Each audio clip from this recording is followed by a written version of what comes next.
So here is the Hallmark gone bad that you didn't know that you needed. So this is a real story. So instead of the Hallmark where it's the young woman who's achievement focused and she's leaving the city and she's going back to her hometown, or she's going somewhere in the country and working at a castle and meeting some prince undercover, this is instead what has happened. So this is a love story gone bad. And the reason why I'm telling you this story is because it is infused with financial manipulation and financial abuse. So I have another video up that you can listen to, and you can jot down all of the areas that there is financial abuse because there's so many. Anyway, so this woman decides, oh, by the way, she's 33 years old. She decides that she has this online 18-year-old boyfriend, or so we think, and she starts catfishing him. And she's catfishing him with this incredibly different filter, making her look that her skin and hair and eyes are a completely different color, and he's falling for it. They get married online. And so I don't know how legitimate that is, but it holds something, right? So there's some kind of an agreement there. So she ends up going to Pakistan, and he thinks things are great because he's going to come to America. Now he's like, oh, I have a green card. So he's catfishing her at the same time. He wants to come to America. She wants to go to Pakistan. She shows up on his doorstep. His mother takes a look at her, says, absolutely not. And the mother and the son just go. They go running. We don't know where they are as of right now. So this woman, instead of saying, oh, I got catfished, this isn't working out, I'm just going to go home, I don't want anyone to know about this, I feel so embarrassed.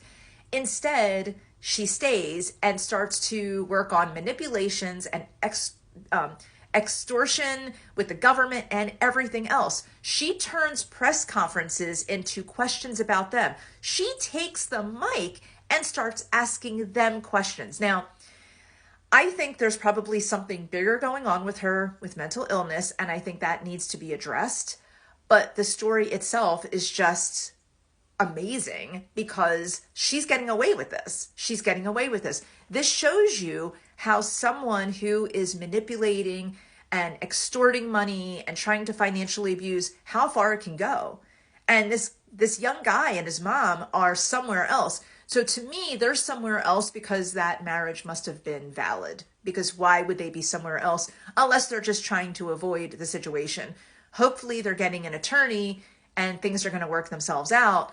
But the woman that is an American in Pakistan right now has no interest in leaving. And the odd thing is, she's very charismatic, like many narcissists are. I'm not saying she's narcissistic, but many narcissists and psychopaths can be very charismatic. She's actually getting other men to fall in love with her, and she wants nothing to do with them because they're about her age or older, and she likes them much younger. So there is one guy that is younger now, apparently in the picture, about 19 or 20, and she's starting to flirt with him. So I don't know. You just take a look at the story, start looking at some of the videos. This is what you put into the search bar, and come back here and let me know. And if you already know the story, how many episodes of financial abuse, manipulation, catfishing, all of the dynamics of financial abuse, how many of them can you find? Because it's honestly endless, especially as more and more characters come into the story.